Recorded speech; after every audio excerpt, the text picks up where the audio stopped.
Okay, so I'm Charles Haywood. I am on Twitter, but unlike some of the other people who've mentioned they're on Twitter, I don't have a fancy suit or any cool, alternate persona.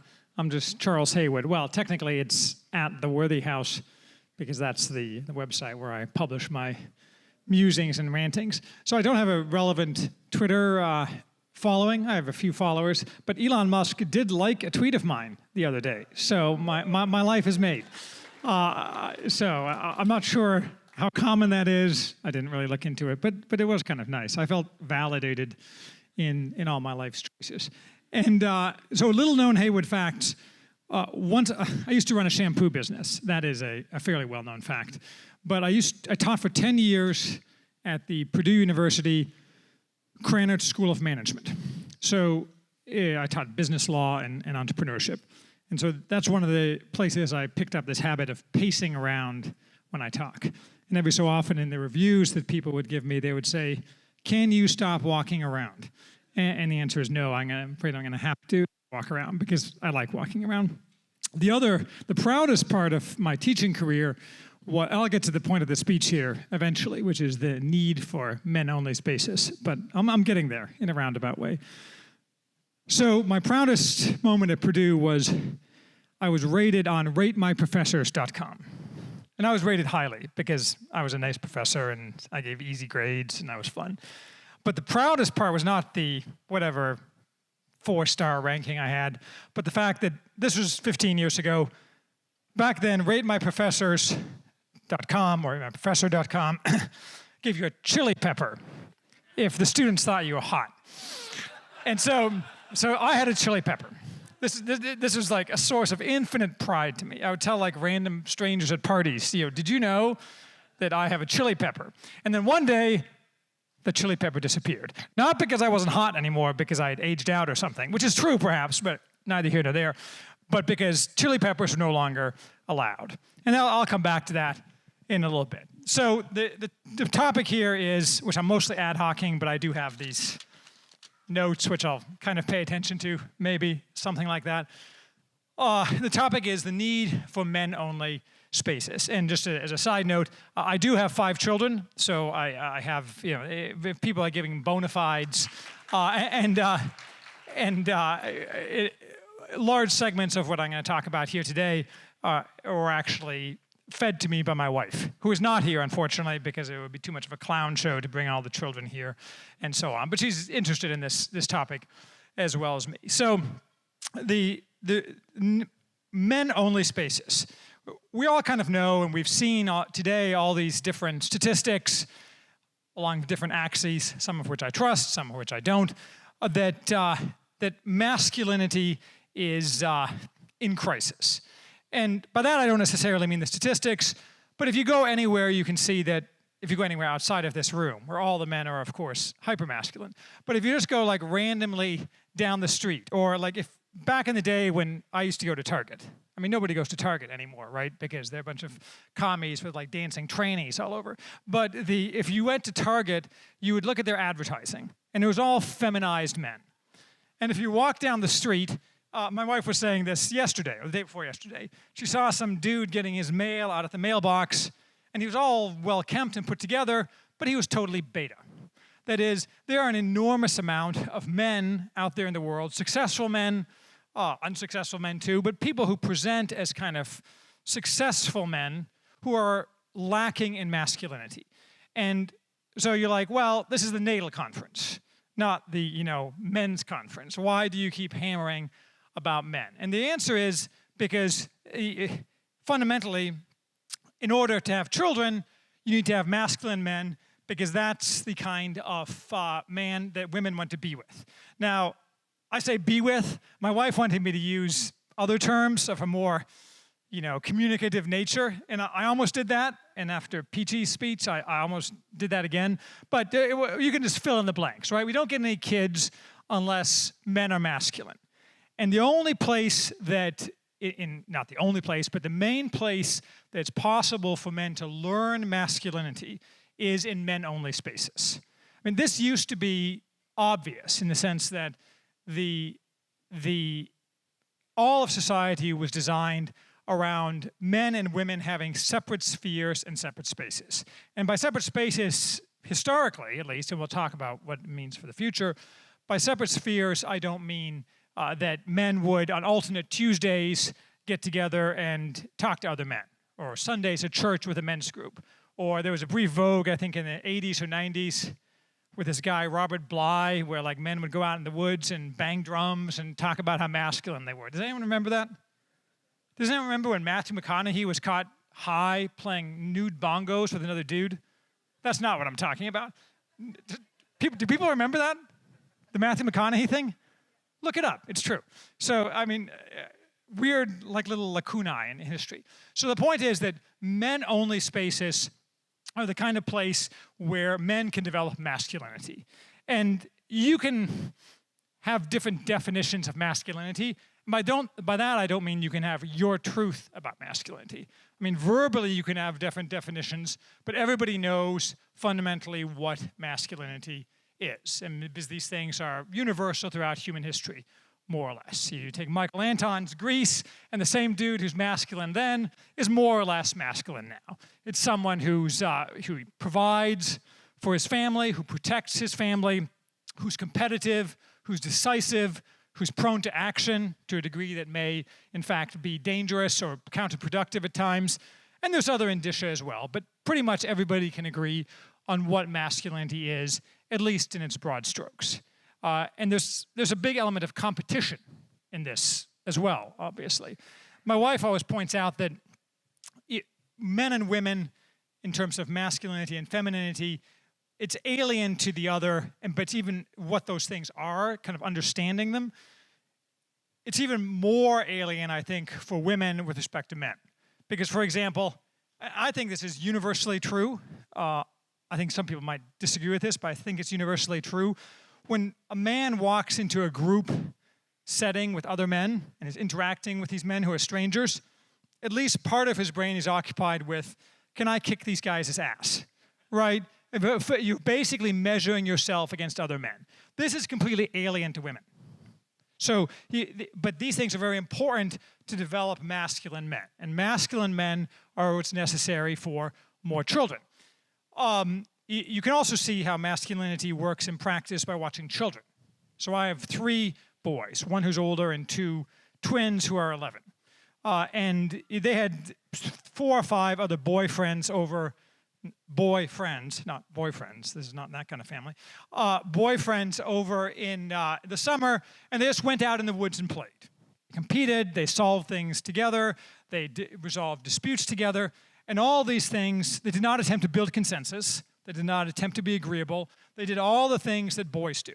And when boys grow up to be men, that's the same way they should interact. But our society teaches them that's not the way they should interact.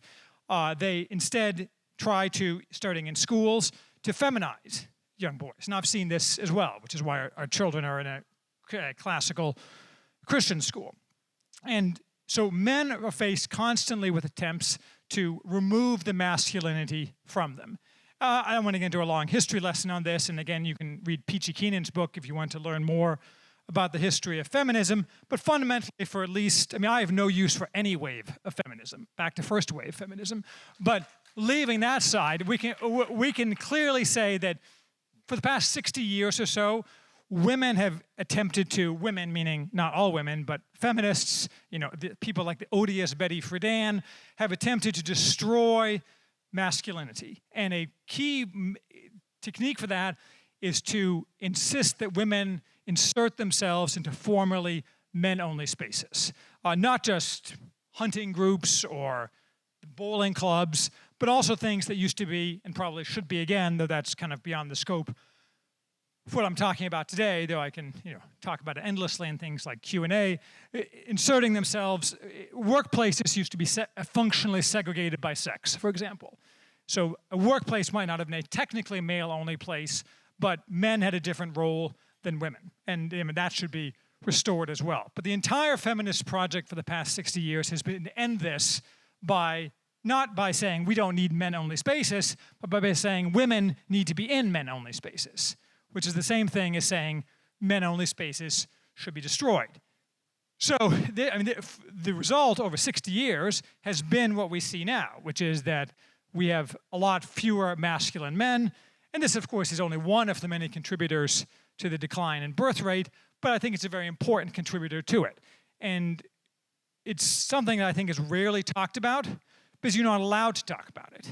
You're not allowed to say that men should have free association, that men should have the right, the ability, and in fact the requirement to create and enforce male-only spaces, including male-only spaces where women are disadvantaged as a result. For example, in the workplace. That is, you should be able to have a group of men in the workplace who interact with each other, favor each other over women for advancement in the workplace, and just generally advance the interests of men as a societally beneficial thing. But on the narrower scale, it's inside of men-only groups where men interact face-to-face that the men are formed in real masculinity. So we heard earlier today about the manosphere and pickup artists. Now, I've never spent any time at all, sadly perhaps, on Heartiste or any of these other pickup artist blogs or something. I've been married for, how long have I been married for? 21 years. So I think I missed out on the golden age of internet manosphere. But those things are a caricature. And like Andrew Tate is a caricature. I have a very negative view of people like Andrew Tate because it doesn't build real masculinity when you have someone online telling you how you need to act in life with other men and in society. These things can really only be built up by men interacting with other men of different ages interacting with each other, and teaching each other what appropriate and acceptable forms of masculinity are, and then sending men out into the world on that basis. And this seems kind of obvious, but it's totally lost. Even the men's groups that occasionally exist, like church men's groups, typically encourage pernicious thinking. Like, we're this men's church group, but we're not exclusive, and we need to make sure that women are elevated in the church, and that we're not seen as people who are disagreeable or not consensus-driven. That you frequently, when men form groups, they do it in an apologetic fashion out of the gate. So that's not going to work in terms of creating actual masculine spaces. Nor will it help men develop role models for them to work appropriately throughout life. And I understand why young people do it, and I don't understand why Tucker platforms people like the Tate brothers, but if you spend your time looking at men like that, then you're going to have worse problems rather than better problems, or rather, solved problems. So this is a tall order.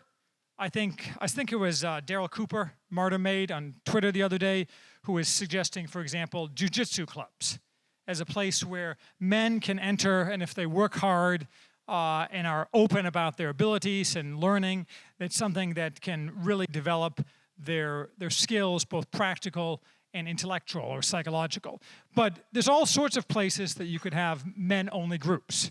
It's any place where masculine interests are brought together and fed and advanced, whether that's model railroad building, or, as I said earlier, bowling, or any number of other things, coding. These things used to be universal. If you look at an old movie, for example, say, go to like old Clark Gable movies, the idea that women would be inserted in men's spaces, it would never have occurred to anybody. So you just need to work on restoring this. Well, I say I hate the word restore. I don't think you can restore anything. And I think people who focus on nostalgia and restoring things, that's a mistake. But I think that the goal should be to set up the legal structures and societal structures that encourage or even demand the recreation of men-only spaces in order to make men more masculine and thereby to make them more attractive to women, as well as having a host of other societal benefits, so that we can achieve the goals that we've set out here today. I'll have some extra time. So I love Q&A, so I'm all for Q&A and argumentation. Though if people hate me and want me to just step down, that's fine too, because, you know.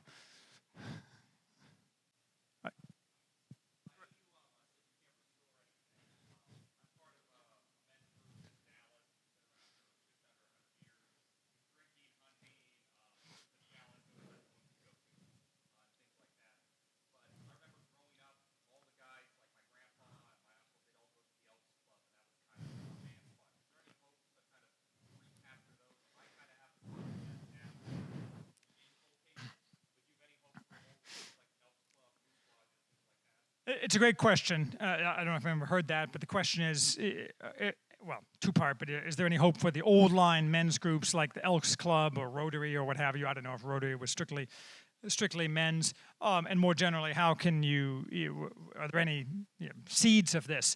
I don't know about Elks and those things. I don't really know how those work in practice or whether the leadership has been undermined or what have you. I got pilloried in the Guardian. This Guardian Antifa reporter has been running hit pieces on various things, I think including this conference. But I got pilloried for one because I'm involved in a group called the Society for American Civic Renewal, which is a lodge-based set of men's groups. There is one in Dallas, actually. So I think there are attempts to build this up. The problem is they invite attacks, right? And so, and the what might be described as stretch goals, for example, the idea that you should have single-sex employment. That is, you should disprefer women in many forms of employment in favor of men, and particularly married men. I mean, that's hard to get traction both socially and also against the law, sadly. So you have to change a bunch of things to make many of these things possible. Oh, well, so many choices. I'll go for you because you had your hand up.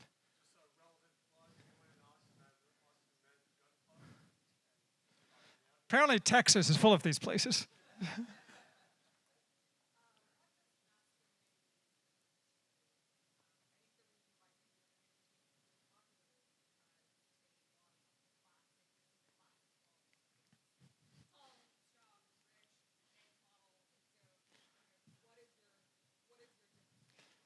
Right. See, so the question is, what is my definition or take on masculinity, given that, and that Andrew Tate is popular because he appears to embody the classic vision of masculinity. He bangs models. No, that's, I would. Well, first of all, I would say that I don't think there is one truth for most things, and this is just another example of that. There may be slight variations in what's considered masculine. I mean, men in Tudor England wore wigs and so on, right? Which might not be considered masculine now. Those big frilly things they wore in Elizabethan England might not work out. But I think it's been universally recognized throughout history what the core characteristics of masculinity are, and also what the core negative variations from that are. And I mentioned some of them: provision, protection, discipline, action, those kind of things. Andrew Tate's a caricature. He's the kind of thing he's a meme. He's the kind of thing you see. First of all, he's a liar. So liar. So I mean, he's a liar because he lies about his money. He's a liar because he's a pimp. Being a pimp is not being masculine, and so on. I mean, you can be a criminal and be masculine. My wife follows this. My wife's Australian, and she follows this guy. Now I can't remember the name, but he has a big following on Instagram. He's basically an Australian criminal. He's like, he's about yay tall, and he's about just as wide and muscular, and he's all tatted up, and he runs around and he does masculine things. Like she was showing me a thing that he bought a Gucci purse, and he was all pissed because he found out that Gucci was owned by the same holding company that owns Balenciaga, which is a pervert company that has pictures of sexualized toddlers. So he was taking his €1,000 Gucci man purse, leave that part aside, and burning it because he was so offended. So Andrew Tate is not masculine in any meaningful sense. He's what some people think of as masculine, because the actual meaning of masculinity has been destroyed by vampire feminists.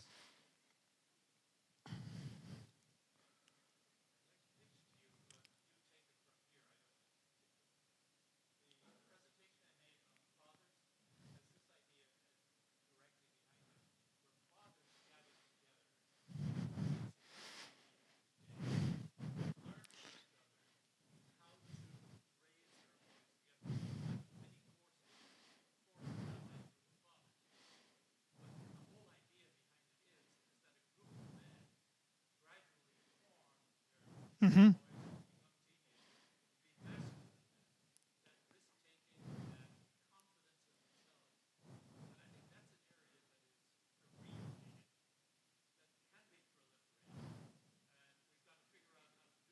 Yeah, absolutely.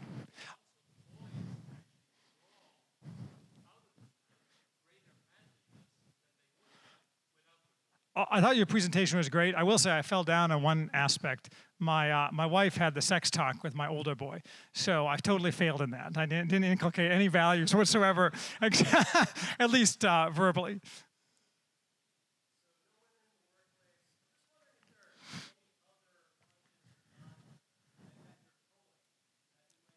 I didn't say no women in the workplace. I said you should have a largely sex-segregated workplace, and that men with families should be preferred in advancement in jobs, and generally women should not have careers. They should be socially stigmatized if they have careers. But short of that, I'm not.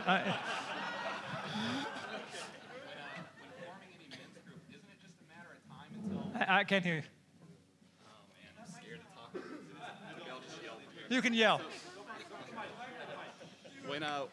When forming any men's group, isn't it just a matter of time until a woman sues for access on a civil rights legislation? Well, that's a big problem. I mean, we should. So the only legal I want to talk. I want to do this all night. Come on, go ahead.